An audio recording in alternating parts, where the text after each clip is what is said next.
ou bien nazwa mwasi mbale yeba ke misato koya yeba ke 4 koya 5 koya ata bango nyonso bakoya na ndako te lokola mibale koya yeba ke bazali deja mpona nini moko boye couple ekomaka bongo eza pasi mpe eza mawa na lesence ke mpona nini ka pouvoir wana eza mpa mwana mobali bongo sikoyo yo soki oke ozwa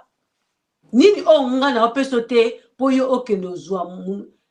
ya deuxième oyo nini omona mpa na ngai te koolakisa nga mpo yo misu na yo ekoma na deuxième soki yo ekomi na deuxième bongo nga nzete nga mpe nazwa deuxième nga mpe nakoza na babesoin oyo ke yo oyo oza nango okomi nango ya deuxième opesa posa susu epa moto mosusu ye kanisa mpe nga wana eza hypocrite wana eza baanglais balobaka selfish wana eza